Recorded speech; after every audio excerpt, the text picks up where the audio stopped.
하나님 말씀은 출애굽기 23장 14절부터 16절까지입니다. 출애굽기 23장 14절부터 16절까지입니다.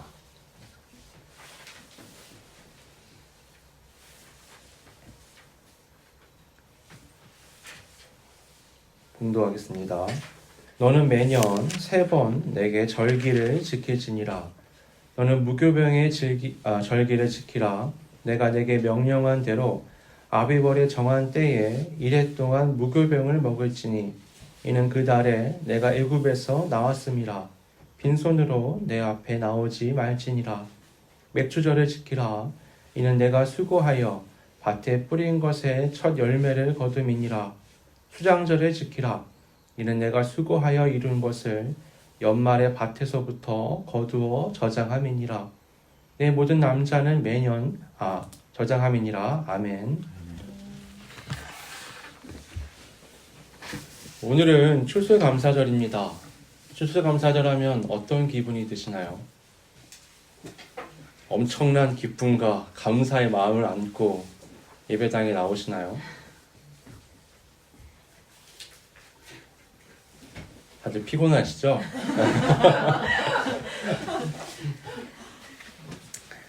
사실 현대인들에게요, 이게 그렇게 와닿지가 않아요, 잘. 왜냐하면 대부분의 사람들이 농사를 짓지 않기 때문에 그렇죠. 1년 동안 씨를 뿌리고 추수하는 어떤 과정도 우리가 잘 해보질 못해요. 비가 너무 올까봐 막 걱정하고, 비가 안 올까봐 또 막 걱정하고, 이게 잘 익나 안 익나, 병충해를 입나 안 입나, 우리가 막 고민하면서 공을 들이는 기억이 없습니다. 그런 끝에 손에 거둬들인 곡식과 과일을 들고 하나님 앞에 나오는 그런 감정을 우리가 느끼기는 상당히 어려운 거죠. 그래서 이렇게 추수감사절을 맞았지만 그다지 뭔가 아주 깊은 곳에서부터 우러나오는 그런 감사를 드리기가 어려운 거죠. 대부분 사람들은요, 이맘때 1년 노력의 어떤 결실을 거두지 않습니다. 우리는 보통 월급을 받죠. 또는 주급, 1급을 받기도 합니다. 그런데도 여전히 교회는 이 시대에도 추수감사절을 이렇게 1년에 한 번씩 꼭 지킵니다. 그래서 그걸 안 좋게 보는 분들은 교회가 헌금을 거두려는 수단이다, 이렇게 말을 하기도 해요. 그게 전혀 이해가 안 되는 건 아닙니다. 왜냐하면 지금 시대에 맞는 급여에 따라서, 급여 방식에 따라서 매달 또는 매주, 매일의 소득을 가지고 우리가 하나님 앞에 11조를 드리잖아요. 헌금을 또 해요. 근데 또 1년의 소득을 모아서 또 이때 헌금을 또 한다? 이건 이중으로 헌금을 걷어들이는 것 같은 느낌이 드는 거죠. 여러분, 헌금이 항상 하나님께 드린다는 개념이 있는 게 아닙니다. 성경적인 헌금은 그 개념과 함께 더불어서 어려운 사람들에게 돕기 위해서 걷어들이는 게 헌금이었어요. 그래서 성경에 기록된 신약시대의 첫 헌금은 예루살렘 교회의 어려움을 돕기 위한 이방인 교회의 헌금이었잖아요. 마찬가지로 오늘날, 예전부터 이 추수감사절날 드려지는 많은 물건 또는 헌금들은 주변의 어려운 이웃들을 위해서 사용됐습니다. 그런 거 해보셨죠? 다 옛날에 쌀도 가져오고 과일도 가져오고, 이 농사 지을 때는 그냥 출수한 걸 가지고 왔어요. 근데 그걸 가지고 막 나눴는데, 어려운 분들과 함께 이게 시간이 지나니까 이건 드리긴 해야 되는데 난 더 이상 농사를 짓지 않아. 그러니까 어떻게 해요? 뭔가를 사왔죠. 과일도 사오고 막 쌀도 사오고 그랬어요. 그러다 이제는 그냥 헌금을 드리는 것들이 더 일반적이게 된 겁니다. 그런 차이만 있을 뿐 지금도 교회들은, 대부분 교회들이 그럴 거예요. 이날 드려진 헌금은 보통 주변의 이웃을 돕는 데 사용을 합니다. 그럼에도 오늘날 추수감사의 의미를 교회 안에서 찾는 건 사실 어려워요. 어려운 이웃을 돕는 건 중요한 일이죠. 근데 그것이 추수감사의 본질은 아니잖아요. 한 해 동안 나를 인도하신 하나님께 감사하는 날로 삼으면 되지 않느냐? 그렇게 말할 수도 있어요. 하지만 송구 영신 예배 때 우리가 한 해를 감사하고 새로운 한 해를 맞이하면서 하나님 앞에 또 나아가잖아요. 의미가 자꾸 겹치는 거죠. 그래서 오늘날 그리스도인들에게 추수감사절의 의미가 뭔가 명확하지 않은 그런 느낌이 있습니다. 그러면 성경적인 원리를 가지고 우리가 추수감사절을 어떻게 바라봐야 하나 생각해 볼 수 있는데, 성경은 추수감사절이란 표현을 하지 않아요. 성경에서 추수감사절이 오지 않았습니다. 그러면 성경은 추수감사절을 말하지 않느냐? 추수감사절이란 말은 미국 교회에서 온 거죠. 근데 성경은 추수감사절은 말하지 않지만 추수에 대해서는 훨씬 더 많은 강조를 합니다.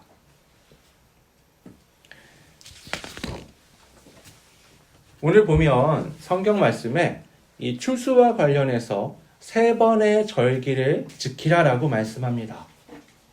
하나는 초실절, 하나는 칠실절, 하나는 수장절이 그것이죠. 나중에 말씀드리겠지만 지금 무교병을 먹는 무교절을 지키라고 오늘 내용인데, 이게 사실은 초실절을 가리키는 겁니다. 근데 초실절이라고 안 하고 무교절이라고 말을 한 건 이유가 있어요. 우선 초실절이 뭐냐?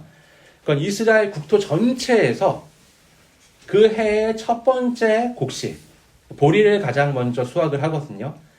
그것을 베가지고 첫 번째 단을 베서 하나님 앞에 제사를 드리는 겁니다.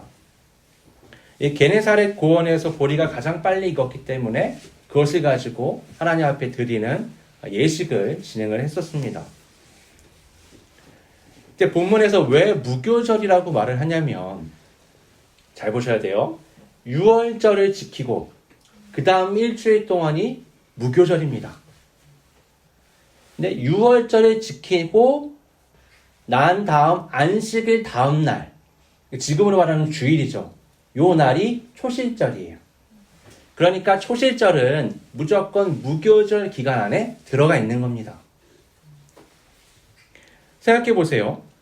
이 초실절은요, 첫 보리를 하나님께 드리는 날이에요. 이 무교절은요, 누룩이 들어가지 않는 보리빵을 먹는 기간입니다. 첫 열매인 보리를 하나님께 드리고 그 보리로 빵을 해서 무교병을 만들어 먹는 거예요.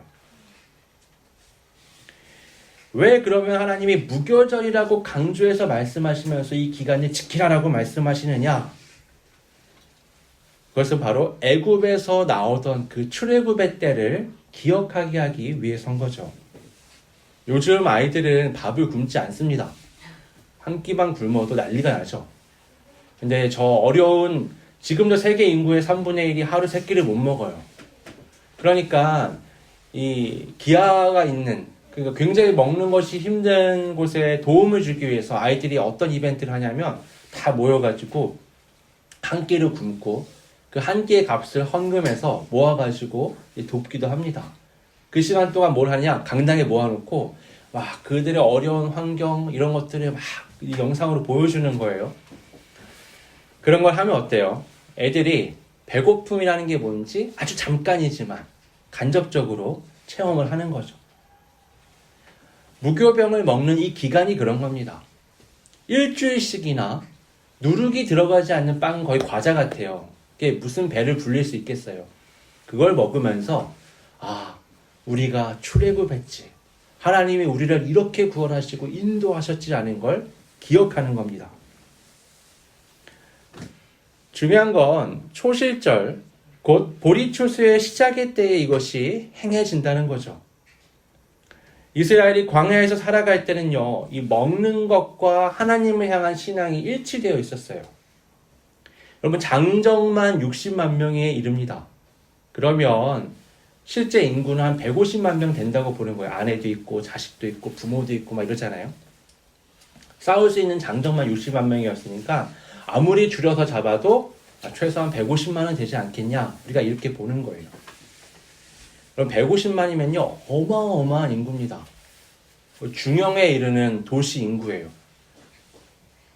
그 정도 큰 도시의 인구가 아무것도 없는 척박한 광야 땅에서 살기 위해선 말 그대로 하늘에서 먹을 게 떨어지지 않으면 불가능합니다. 도저히 불가능한 상황이에요. 그러니까 어떻게 하세요? 하나님이 하늘에서 만나와 메추라기를 내려주시고 땅에서 물이 솟아나게 하시잖아요. 그게 아니고는 도저히 살 수가 없는 공간이 광야인 거죠. 그러니까 하나님을 향해서 그 신앙이 온전히 서 있을 수 있는 확률이 높았던 거죠. 훨씬 더 용이했습니다. 가나안 땅보다는. 늘 만나를 줍고 메추라기를 줍고 솟아나는 물을 마시면서 하나님 앞에 신앙인으로 설 수 있었던 거죠. 그런데 가나안 땅에 정착하면서 이 연결고리, 내가 먹는 문제와 하나님을 향한 신앙의 이 연결고리가 아주 희미해져요. 여호수아 5장을 보면 가나안 땅에 들어갔을 때도 만나가 내렸어요. 언제 딱 그쳤느냐? 첫 번째 수확을 맞이했을 때. 그게 딱 끝입니다. 그건 무슨 의미냐? 이제부터는 하나님께서 만나를 내려주시지 않는다. 너네 챙겨주시지 않는다가 아니라 하나님의 공급하심이 만나에서 농산물로 바뀌게 되는 거죠. 추수한 결과물로 바뀌게 되는 겁니다. 그런데 이스라엘은 이걸 제대로 이해하지 못했어요. 제대로 새기지 못합니다. 매일 밭에 나가잖아요. 매일 농작물을 돌보고 하늘을 바라보면서 비가 떨어지는 것을 보고 태양을 보고 그리고 그것이 땅과 조화를 이뤄서 농작물이 자라는 걸 보는 겁니다. 이 물리적 경험이 하나님의 그 공급하심이라는 것을 아주 희미하게 만들어버리는 거죠. 그래서 하나님은 이 초실절을 첫 추수를 거두는 바로 이때를 유월절 또 무교절과 맞물려서 지키게끔 의도적으로 지정하신 겁니다. 하나님을 잊기 쉬운 이 농사의 환경에서 첫 번째 수확 때 출애굽을 떠올리는 유월절과 무교절을 지키는 것. 자신들이 가나안 땅의 주민이라는 정체성이 아니라 하나님의 백성이라는 정체성을 잊지 않게 하기 위한 것. 이 수확물이 내게 손에 든 이것이 인간의 노력과 어떤 자연의 능력이 아니라 하나님의 공급하심이라는 것을 되새기게 하는 것. 그것이 바로 초실절의 의미라고 말할 수 있는 겁니다. 이 초실절로부터 7주가 지나면 우리가 잘 아는 77절이 나옵니다. 이 날은 또 다른 곡식인 밀의 추수가 시작되는 날이에요. 그러니까 초실절은 보리예요. 그리고 77절은 이제 밀이 추수가 되는 겁니다. 초실절이 전체 이스라엘의 추수를 알리는 신호탄이었다면 이 77절의 밀은 밀의 시작으로 내가 가꾸는 모든 과일까지 연달아서 이제 추수가 되는 겁니다. 대대적인 추수를 알리는 게 바로 77절이에요. 이 날을 성경에서 맥주의 초실절이라고 번역이 되는 것도 있습니다. 근데 그건 번역이 잘못된 거예요. 밀의 초실절, 그러니까 밀을 처음 거두는 날이다라고 말하는 게 더 정확한 표현입니다. 그래서 맥주의 초실절이라고 해서 진짜 초실절을 말하는 번역이 된 게 있고 이 밀을 추수하는 70절을 가리켜서 잘못 번역된 게 있어요. 구분을 하셔야 됩니다. 이 77절 다음 날이 뭐가 있느냐? 오순절이 있습니다. 이 오순절은 뭘 하느냐? 이 77절 날부터 걷어들인 밀이 있잖아요. 그 밀로 빵을 만듭니다. 이제는 무교병이 아니라 누룩이 들어간 유교병을 만들어요. 이 빵을 하나님 앞에 드립니다.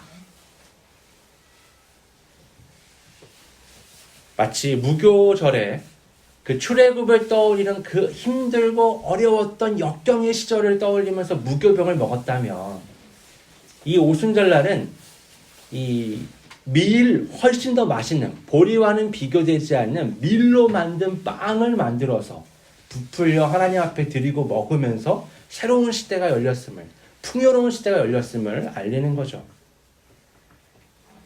그렇게 쭉 추수를 이어가다 보면 수장절에 이릅니다. 수장절은 뭐냐?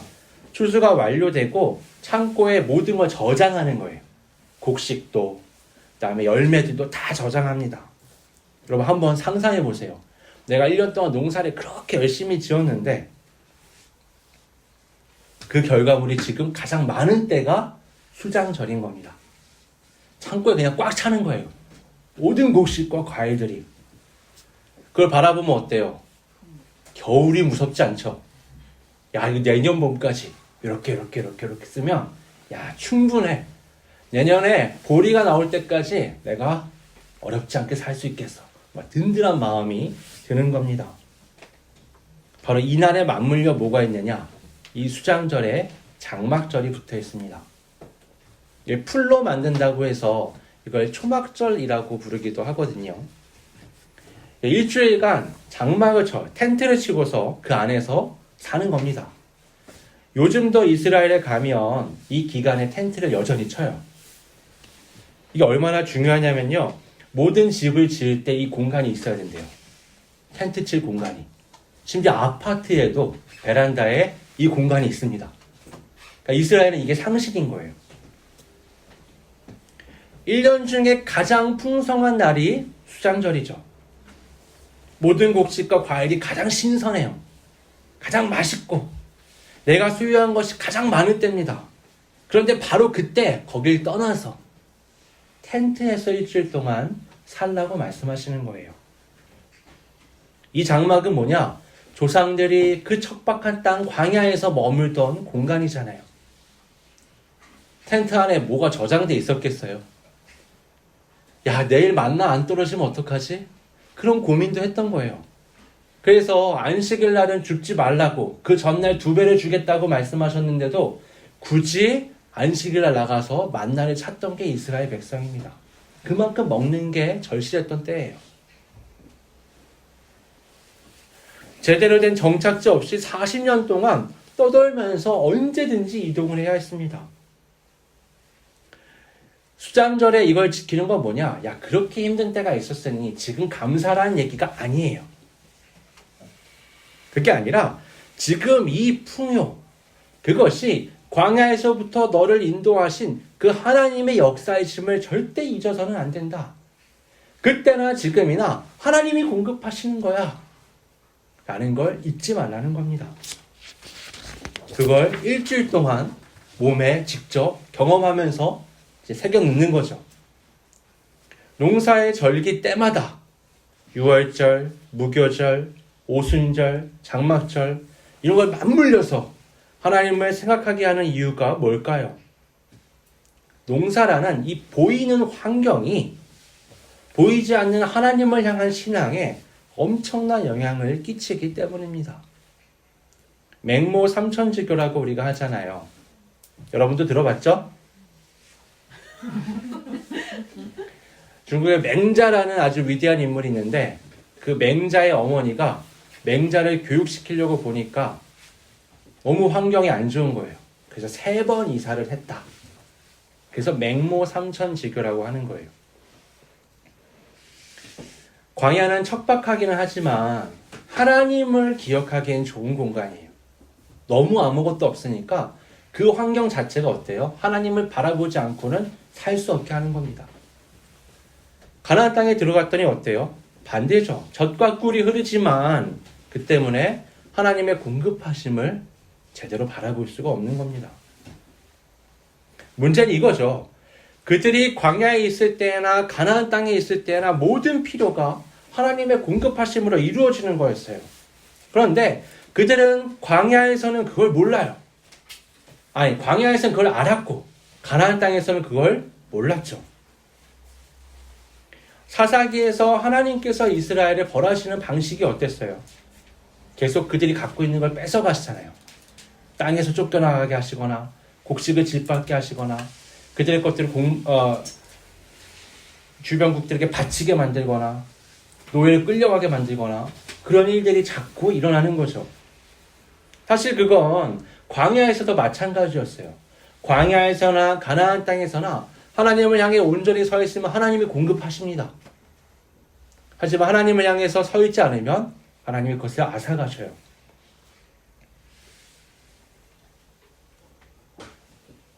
사사기에서 그런 벌이 계속 반복됐던 이유는 그들이 하나님을 향한 온전한 신앙을 그들에게 후손들에게 계속 제대로 전수하지 못했기 때문이죠. 초실절, 칠실절, 장막절은 모두 그들이 매달리던 그 농사의 주요 과정에 하나님을 기억하게 하기 위한 장치인 거죠. 손에 든 그 많은 결실을 보면서 하나님의 구원하심과 인도하심을, 공급하심을 깊게 느끼는 겁니다. 미국에서 시작된 추수감사절도 같은 원리입니다. 여러분, 미국의 추수감사절이 언제 처음 열렸어요? 청교도들이 건너가서 첫 번째 수확을 가지고 감사했잖아요. 그들이 메이플라워를 타고 건너갈 때 그들은 한 가지, 내가 하나님 앞에서 이 신앙을 지키겠노라, 신앙의 자유를 놓고 건너간 겁니다. 건너가서 정착해서 농작물을 받기까지 얼마나 힘들었냐면 그들 중 절반이 죽었어요. 나머지 절반은 건강했을까요? 아니요. 그냥 겨우 산 거예요. 엄청난 고난과 역경을 지나고 나서 그 결실을 맞이했을 때 이제 살 수 있다는 확신을 얻었을 거 아니에요. 기쁨을 가졌을 거 아니에요. 그걸 쥐고 하나님 앞에 섰을 때 어떤 감정이었을까요? 그건 우리가 어떻게 말로 다 표현할 수 없는 그런 감격과 기쁨이었겠죠.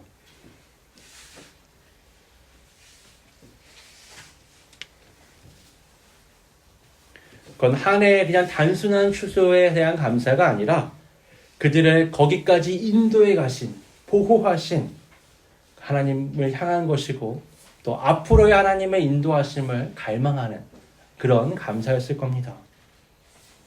오늘날 현대인들의 삶을 비추어 보면 이 농경시대와 똑같은 감사를 할 수는 없습니다.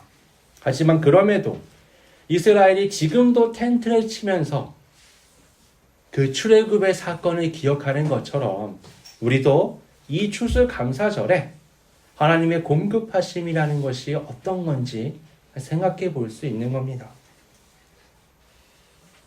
우리가 매달 취하는 그 월급을 보면서 야, 이건 나의 노력이야. 나의 고생의 결실이야. 이렇게 생각하지는 않습니까? 그런 시각으로 보면 하나님의 인도하심은 희미해져 버립니다. 대신 그 자리에 인간적인 지식과 방법들이 자리하게 되죠. 세상의 기준과 논리를 따라서 이 개인의 만족과 즐거움을 위해 모든 걸 처리하는 그런 방식으로 살게 되는 겁니다. 여러분, 분명히 내가 고생했어요. 내가 노력한 거 맞습니다. 그러나 한번 생각해 보십시오. 세상 모든 사람이 같은 노력과 같은 고생을 한다고 해서 동일한 부와 양식을 얻을 수 있는 건 아닙니다. 여러분, 난민촌에 태어난 아이와 복지가 잘 갖춰져 있는 나라에서 태어난 아이가 전혀 다른 삶을 살 수밖에 없잖아요. 난민촌의 아이는 어떻죠? 기본적인 예방접종도 할 수가 없어요. 우리나라처럼 복지가 잘 갖춰져 있는 나라에서 태어난 아이는 어떻죠? 아무 노력하지 않아도 나라에서 알아서 챙겨줍니다. 소아과에 가잖아요. 그것 때문에 간 게 아닌데 다른 게 아파서 갔는데 갑자기 의사가 얘기해요. 아, 이 예방접종 맞으실 때가 됐네요. 알아서 다 챙겨줍니다. 난민촌에 있는 아이는요, 아무리 노력을 해도요, 제대로 된 교육을 받을 수가 없습니다.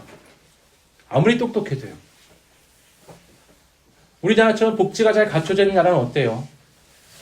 애가 아무리 노력을 안 하고 하기 싫어해도 나라에서 알아서 때가 맞춰서 적당한 때까지 공부를 다 시켜줍니다. 완전 다르잖아요.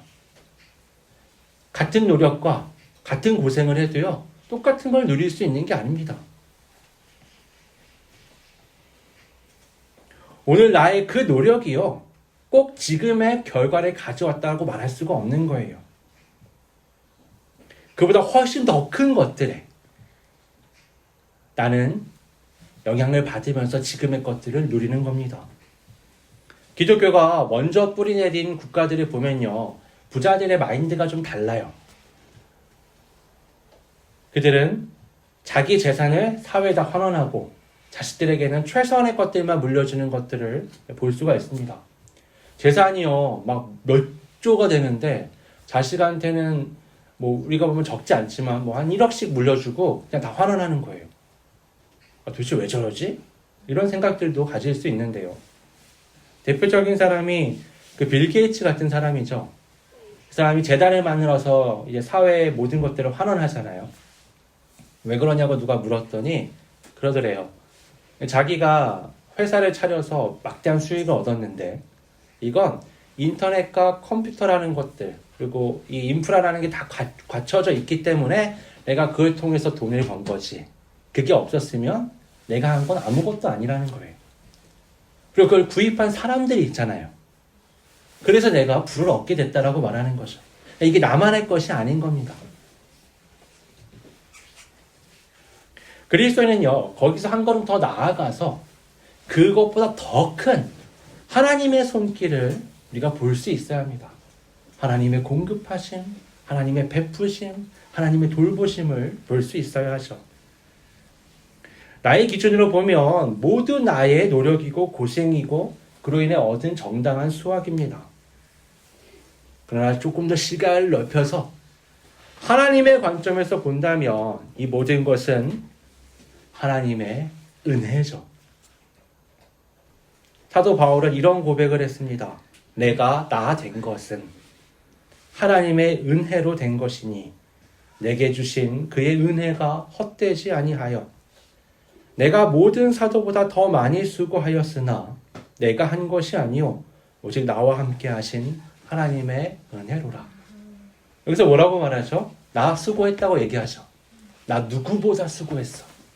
하지만 그것조차 하나님의 은혜라. 내가 하는 것들, 내가 걸어가는 것들, 내가 일하는 것들, 내가 하는 모든 것들이 내가 하지만 그걸 하는 것 자체가 다 뭐라고요? 하나님의 은혜라. 이것이 그리스도인이 바라보는 물질관인 겁니다. 이것이 그리스도인이 바라보는 세상에서 내가 살아가는 삶의 방식인 거예요. 출세감사절을 맞은 오늘 우리의 모든 삶에 가장 중요한 것이 하나님께서 인도하시고 공급하시는 그 은혜라는 것을 잊지 않으며 나아가는 진정한 감사하는 삶을 사는 우리가 되기를 바랍니다.